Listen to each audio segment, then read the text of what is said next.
Hello friends. तो आइए आज एक नया चैप्टर स्टार्ट करने वाले हैं। चैप्टर का नाम क्या है? Transfer pricing. Right, transfer pricing कहाँ पे हम लोग पढ़ते हैं? सर सीएमए इंटर का सिलेबस में ट्रांसफर प्राइसिंग नाम का एक चैप्टर है जो मार्जिनल कॉस्टिंग के जस्ट बाद ही हम लोग पढ़ते हैं। राइट, इसे हम फाइनल लेवल पे भी पढ़ेंगे। ठीक है, थोड़ा एडवांस लेवल होगा। अभी बेसिक बेसिक बातें हम लोग करेंगे इस चैप्टर के अंदर में। तो आइए देखते हैं ट्रांसफर प्राइसिंग का जो चैप्टर है कैसा है, क्या सिखाता है हमें। राइट, तो मैं यहाँ पे लिख रहा हूँ ट्रांसफर प्राइसिंग। देखो, तो फ्रेंड्स ट्रांसफर प्राइसिंग का जो चैप्टर है, मैं पहले ही आपको बता दूं कि ये बहुत ही एनालिटिकल चैप्टर होगा, बहुत ही एनालिसिस की ज़रूरत पड़ेगी। कोई हार्ड एंड फास्ट रूल नहीं है चैप्टर को समझने का या फिर सम को सॉल्व करने का। नहीं होगा ऐसा कोई हार्ड एंड फास्ट रूल। आपको कंसेप्चुअली समझना पड़ेगा चीज़ों को, डिसीजन मेकिंग पावर जो है अपने अंदर डेवलप करनी पड़ेगी, तो ही जा करके आपको इस चैप्टर के अंदर में कमांड आ पाएगा। मैं पहले से बता दूं ये चैप्टर बहुत ही ईजी होने वाला है। मैं मान के चलता हूँ कि आप लोगों ने मार्जिनल कॉस्टिंग नाम का चैप्टर पहले से कर रखा होगा। यार नहीं भी कर रखा होगा ना, तो बेसिक डिसीजन मेकिंग जो आइडिया होती है ना, वो आपके अंदर है। वो छोटी सी कैपेबिलिटी जो होती है वो अंदर आपके अंदर है। तो मैं ये सब मान के चल रहा हूँ और ये ट्रांसफर प्राइसिंग का चैप्टर स्टार्ट करते हैं। ठीक है, देखिए सीधा चैप्टर में जाने से पहले मैं ये बैकग्राउंड बताता हूँ कि हालांकि ट्रांसफर प्राइसिंग के बारे में ये चैप्टर बिल्कुल ही नया है। आप इसे बीकॉम वगैरह में भी नहीं पढ़ते हैं। ठीक है, बीकॉम बीबीए कोर्स में भी आप ट्रांसफर प्राइसिंग को नहीं पढ़ते। तो मैं यहाँ पे क्या करता हूँ, उसका डिटेल देता हूँ, बैकग्राउंड देता हूँ क्या करता है। देखो क्या होता है ना, से फॉर एग्जाम्पल एक कंपनी कंपनी किस इरादे से बनाते हैं हम? कंपनी किस इरादे से बनाते हैं? हम लोग रेवेन्यू जनरेट करने के लिए, प्रॉफिट कमाने के लिए, पैसे कमाने के लिए कंपनी बनाते हैं। राइट, अब ये कंपनी परफॉर्म कैसे करती है, वर्क कैसे करती है, ऑपरेट कैसे करती है अपने बिजनेस को? देखो, इसकी ऑपरेट करने का दो तरीका होता है। कंपनी के ऑपरेट करने का दो तरीका होता है। पहला तरीका है अपना centralised form. Right, and second तरीका होता है अपना decentralised form. Sir centralise form में कंपनी बिजनेस को ऑपरेट कर सकती है या फिर डिसेंट्रलाइज फॉर्म में अपने बिजनेस को ऑपरेट कर सकती है? सर इनमें डिफरेंस क्या है? आखिर सेंट्रलाइज फॉर्म क्या होता है, डिसेंट्रलाइज फॉर्म क्या होता है? देखो क्या होता है ना, जब एक कंपनी का top management total decision making power अपने पास ही रख लेता है, तो हम उस कंपनी को कहते हैं कि वो सेंट्रलाइज फॉर्म में काम कर रही है, वो सेंट्रलाइज्ड ऑर्गेनाइजेशन है। क्योंकि वो जितना ही टॉप लेवल मैनेजमेंट है उसने अपने अंदर ही सारा पावर रखा है, अपने पास ही सारा डिसीजन मेकिंग पावर रखा है। ठीक है, बाकी के जो मिडिल लेवल मैनेजमेंट है, लोअर लेवल मैनेजमेंट, उनको पावर नहीं देकर रखा है। इस केस में हम लोग बोलते हैं कि वो सेंट्रलाइज फॉर्म है, सेंट्रलाइज फॉर्म ऑफ ऑर्गेनाइजेशन है, जहाँ पे total decision making power top management के पास है। वहीं दूसरी तरफ मैं मान के चलता हूँ कोई ऐसी कंपनी है जिसके बहुत सारे डिवीजन है। से फॉर एग्जांपल डिवीजन ए है, डिवीजन बी है, सी है, डी है, इस तरह से बहुत सारे डिविजन्स हैं। और सारे ही डिविजन्स को, एक कंपनी के सारे ही डिविजन्स को थोड़ी थोड़ी पावर दी गई है कि आप रेलिवेंट पावर यूज़ कर सकते हो। ठीक है, जो डिसीजन मेकिंग की जरूरत टाइम पे आपको जो पावर चाहिए वो आपके पास है, ऐसा कंपनी उनको कहती है।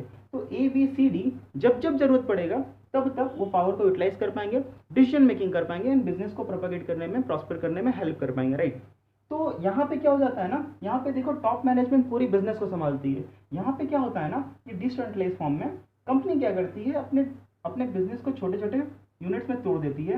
ए एक यूनिट होगा जो एक टास्क संभाल रहा होगा, बी एक यूनिट होगा जो एक टास्क संभाल रहा होगा, उसी तरीके से सी और डी भी, उनको भी काम दिया होगा, उनको भी रिस्पॉन्सिबिलिटी दिया होगा कि तुम ये काम करो, तुम ये काम करो। ठीक है, तो ऐसे ये कंपनी जो है वर्क करती है सेंट्रलाइज फॉर्म में, डिसेंट्रलाइज फॉर्म में।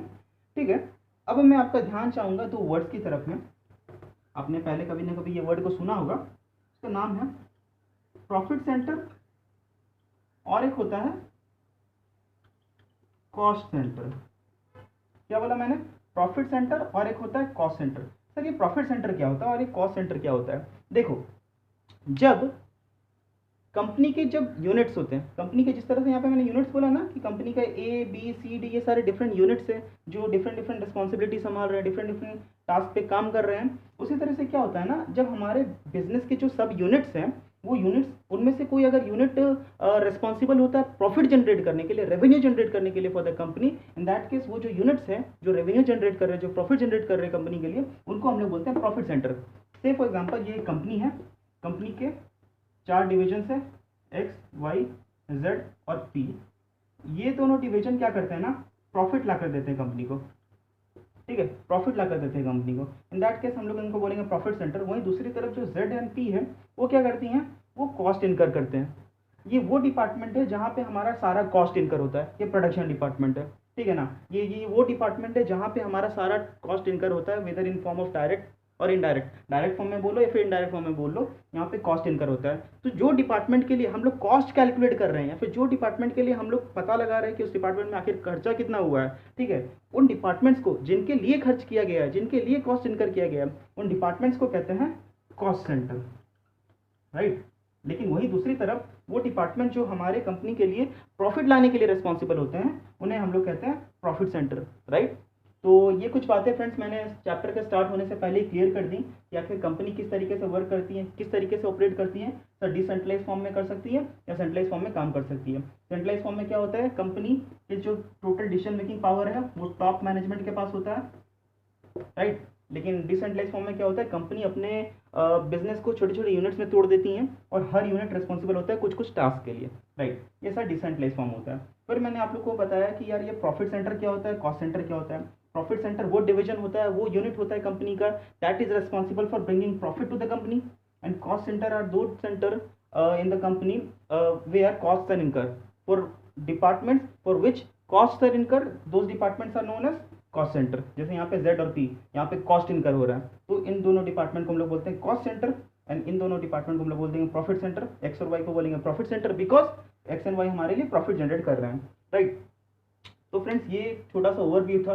अब मैं ये सारी चीज़ें जो कि एक मैनेजमेंट वाली चीज़ हैं वो मैं यहाँ पे क्यों पढ़ा रहा हूँ, यहाँ पे आप लोगों को क्यों पढ़ा रहा हूँ, उसके ये पीछे एक रीज़न है। देखो, क्योंकि ये जो चैप्टर है क्या नाम है, ट्रांसफर प्राइसिंग। और कौन से सब्जेक्ट के अंदर में आप ये पढ़ रहे हैं, सीएमए इंटर वाले, कौन से चैप्टर के अंदर ये पढ़ रहे हैं, कौन से सब्जेक्ट के अंदर ये पढ़ रहे हैं, कॉस्ट एंड मैनेजमेंट अकाउंटिंग। मतलब ये पूरा एक डिसीजन मेकिंग टूल है, ठीक है ना। ट्रांसफर प्राइसिंग क्या पूरा डिसीजन मेकिंग टूल है। तो आप इसको इस तरीके से नहीं पढ़ोगे तो कैसे पढ़ोगे। देखो मैं एक बात बताता हूँ, गौर करना। जैसे कि मैंने बोला ये कंपनी है, राइट, और कंपनी के फॉर एग्जांपल डिविजन्स है, A, division B, division C and division D. ये 4 डिविजन है कंपनी का, ठीक है, 4 डिवीजन से कंपनी के।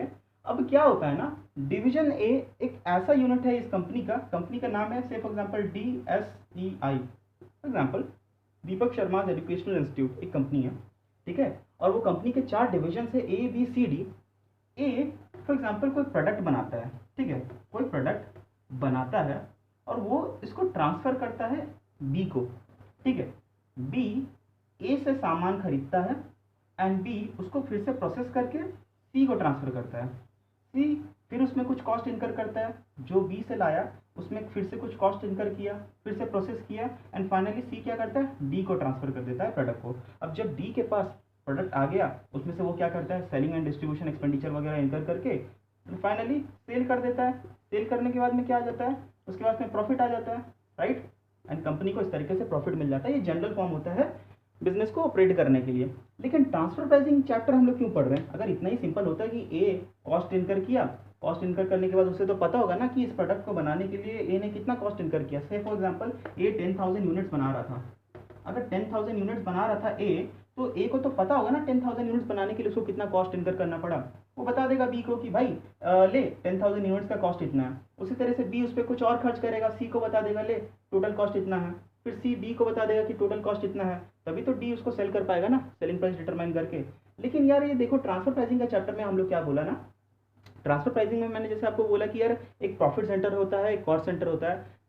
जब भी डिपार्टमेंट्स, जब भी ये यूनिट्स है ना, ये यूनिट्स जब भी ये लोग कॉस्ट सेंटर होते हैं ना, तो याद रख लेना इनके बीच में जो भी ट्रांसफर होगा प्रोडक्ट का वो हमेशा कॉस्ट पे होता है, ठीक है। जो भी ट्रांसफर होगा वो हमेशा कॉस्ट पे होता है। ए से अगर कोई प्रोडक्ट बी को ट्रांसफर हो रहा है, या फिर बी से कोई प्रोडक्ट सी को ट्रांसफर हो रहा है, या फिर सी से कोई प्रोडक्ट डी को ट्रांसफर हो रहा है, तो याद रख लेना वो जो ट्रांसफर होता है वो हमेशा कॉस्ट पे होता है। मतलब ए जितना खर्च करेगा उतने पे ही बी को ट्रांसफर कर देगा। 10,000 यूनिट्स को बनाने के लिए से फॉर एग्जाम्पल उसको 500 रुपये खर्च करने पड़े, तो 500 रुपये में ही बी को ट्रांसफर कर देगा सारा का सारा यूनिट। बी फिर उसमें कुछ खर्च करेगा, वो कॉस्ट में ट्रांसफर कर देगा सी को, सी कुछ खर्च करेगा उतने ही कॉस्ट में ट्रांसफर कर देगा डी को, राइट। एंड डी फाइनली उसमें से कुछ प्रॉफिट जोड़ करके सेलिंग प्राइस डिटरमाइन करेगा और सेल कर देगा सारे यूनिट्स को, कंपनी को प्रॉफिट ला करके दे देगा, ठीक है ना। ये होता है कॉस्ट सेंटर। जब हमारे जो डिपार्टमेंट्स है, सब डिपार्टमेंट्स है, वो अगर कॉस्ट सेंटर हो तो उनमें आपस में जो भी ट्रांसफर होता है ना, प्रोडक्ट का लेना देना होता है, वो हमेशा कॉस्ट पे होता है। लेकिन वहीं दूसरी तरफ अगर मैं बोलूँ ये कॉस्ट सेंटर नहीं, जो डिपार्टमेंट है, सब डिपार्टमेंट है ए बी और सी डी, ये डिपार्टमेंट कॉस्ट सेंटर नहीं, ये डिपार्टमेंट तो है प्रॉफिट सेंटर। क्या बोला मैंने, ये डिपार्टमेंट कॉस्ट सेंटर नहीं है, ये डिपार्टमेंट तो है profit centre. In that case क्या होगा ना, प्रॉफिट सेंटर के केस में जब भी कोई प्रोडक्ट ए या ए से बी को ट्रांसफर होगा, या फिर बी से सी को ट्रांसफर होगा, या सी से डी को ट्रांसफर होगा, तो इस केस में क्या होगा ना, जो भी ट्रांसफर होगा, ट्रांसफर के अंदर में कॉस्ट तो इनकर होगा प्लस कुछ अमाउंट ऑफ प्रॉफिट भी होगा। और प्रॉफिट कितना होगा वो कंपनी बताएगी, कंपनी डिटरमाइन करेगी, या फिर क्वेश्चन हमारे केस में हमको बताएगा कि भैया प्रॉफिट कितना ट्रांसफर करना है, ठीक है, कितना प्रॉफिट जोड़ना है कॉस्ट के अंदर में।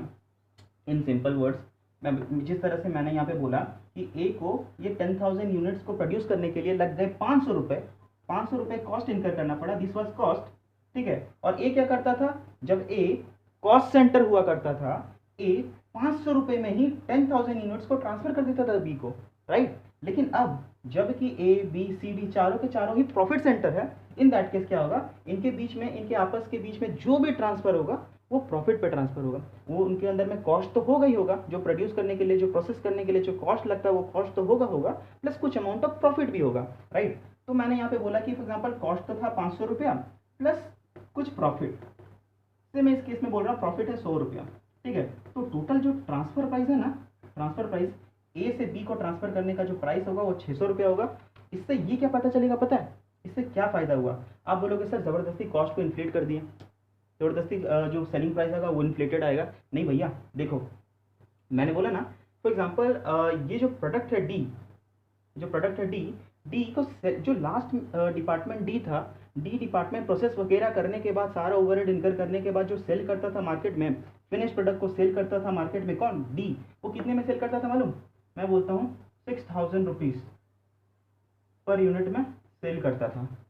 तो ये सेलिंग प्राइस कभी भी चेंज नहीं होगा, याद रख लेना। ये जो फाइनल सेलिंग प्राइस है, जिस फाइनल सेलिंग प्राइस पे मार्केट में प्रोडक्ट को छोड़ा जाएगा, डी मार्केट में इस एक यूनिट को कितने में सेल करता है पता है? 6,000 रुपये में सेल करता है। मान लो मैं अगर बोलता हूँ कि ए बी सी या डी ये कॉस्ट सेंटर हो तो भी ये सेलिंग प्राइस 6,000 होगा, ये प्रॉफिट सेंटर हो तो भी यहाँ का सेलिंग प्राइस 6,000 ही होगा।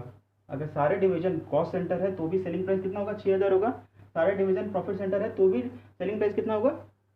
6,000 ही होगा। अब बोलोगे सर ऐसा क्यों? सब में आप अगर प्रॉफिट जोड़ जोड़ के भेज रहे हो, जिस तरह से ए ने बी को जब ट्रांसफर किया, ए के कॉस्ट के अंदर में कुछ प्रॉफिट जुड़ा हुआ था, बी ने जब सी को ट्रांसफर किया तो बी भी कुछ प्रॉफिट जोड़ करके भेजेगा, सी जब डी को ट्रांसफर करेगा कॉस्ट तो इनकर करेगा प्लस कुछ प्रॉफिट भी ऐड करके सेल करेगा, और डी फाइनली अपना प्रॉफिट सेल ऐड करेगा टोटल कॉस्ट के अंदर में और सेल कर देगा। तो उसका जो प्राइस आएगा, सेलिंग प्राइस, वो तो 6,000 से ऊपर आएगा। नहीं, ऐसा नहीं होता। क्या होता है ना, देखो अल्टीमेटली जो पूरा ग्रुप का प्रॉफिट है ना वो सेम ही आएगा। क्या होता है देखो, ये सबसे पहले कैसे होता है वो तो मैं आप लोगों को चैप्टर के दौरान बताऊंगा कि वो एक्चुअली प्रैक्टिकली वो जो टोटल प्रॉफिट है वो सेम कैसे आएगा। ये 6,000 में बिकेगा भी, और ये कॉस्ट सेंटर हो या फिर प्रॉफिट सेंटर हो, प्रॉफिट पूरा सेम ही आएगा। वो कैसे आता है वो तो मैं आपको बताऊंगा। लेकिन आप पहले ये समझो कि आखिर क्या ज़रूरत पड़ी कि ए बी को, अपने ही जो भाई है, ये बी भी कंपनी ए का ही एक पार्ट है, ए भी कंपनी ए का ही एक पार्ट है ना। ए भी कंपनी का ही पार्ट है, बी भी कंपनी का पार्ट है, सी भी और डी भी एक ही कंपनी का पार्ट है। लेकिन आपस में जब सेल मतलब ट्रांसफर कर रहे हैं प्रोडक्ट को, ठीक है, इसको नीड थी ए की, ए कोई प्रोडक्ट बना रहा है और बी चाहता था कि वो प्रोडक्ट उसको मिल जाए। तो ए जब उसको बी को ट्रांसफर कर रहा था तो क्या ज़रूरत थी भाई कि अपने ही डिपार्टमेंट के, अपने ही मतलब कलीग डिपार्टमेंट के, अपने ही एसोसिएटेड डिपार्टमेंट को प्रॉफिट में ट्रांसफर करे? क्या ज़रूरत थी भाई? वो इसलिए ट्रांसफ़र करने के लिए, ट्रांसफ़र प्राइस डिटरमाइन करने के टाइम में उन्होंने प्रॉफिट को इसलिए जोड़ दिया ना, ताकि इन लोगों के बीच में एक हेल्दी कंपटीशन जुड़ा हुआ है।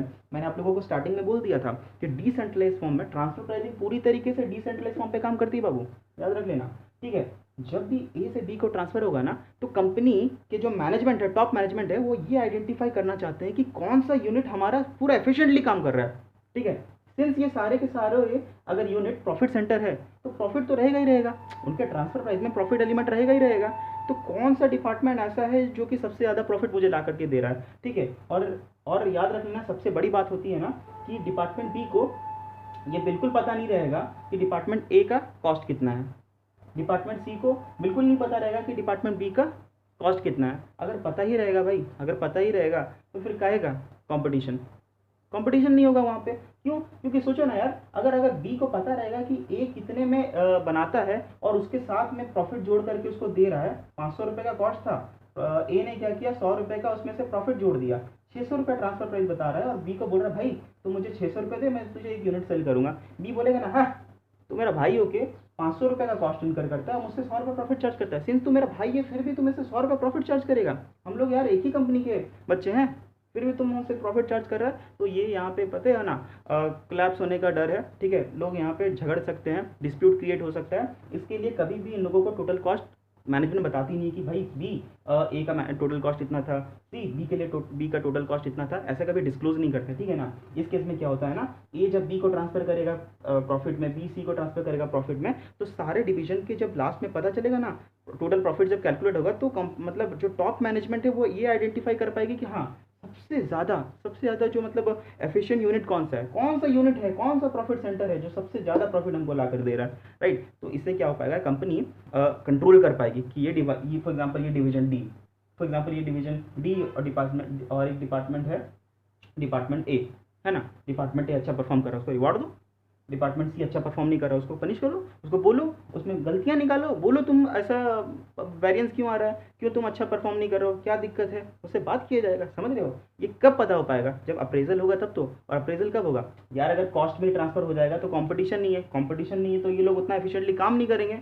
लेकिन सिंस प्रॉफिट कमा के देना, क्योंकि ए अगर प्रॉफिट कमा कर देगा कंपनी को, तो ए को तो रिवॉर्ड मिलेगा ना, ये चाहेगा कि यार मैं ज़्यादा ज़्यादा प्रॉफिट कमा के दूँ। तो इस केस में क्या होता है, सब लोगों के बीच में एक हेल्दी कंपटीशन होता है, सब लोग एफिशिएंटली काम करते हैं। तो यही मकसद है कि ट्रांसफर प्राइसिंग में हम लोग क्या बोलते हैं कि जब कॉस्ट सेंटर होते हैं, सारे सब डिवीजन अगर कॉस्ट सेंटर होते हैं, तो आपस में जो भी ट्रांसफर होगा वो कॉस्ट पे होगा, लेकिन वही कंपनी के सारे डिवीजन अगर प्रॉफिट सेंटर होते हैं, तो आपस में जो भी ट्रांसफर होगा उसमें कॉस्ट तो इनकर होगा plus some element of profit भी होगा, राइट। इसलिए हम लोग ये चैप्टर को यहाँ पे पढ़ रहे हैं। और ट्रांसफर प्राइसिंग का कॉन्सेप्ट इसीलिए आया क्योंकि मैनेजमेंट को थोड़ा सा वहाँ पे कंट्रोल जमाना था, थोड़ा उनको पता लगाना था कि कौन सा एफिशिएंट यूनिट है वगैरह वगैरह, राइट। तो इसके साथ में हम लोग चलते हैं अब हमारा स्कोप ऑफ लर्निंग के ऊपर में, ठीक है, बने रहिए।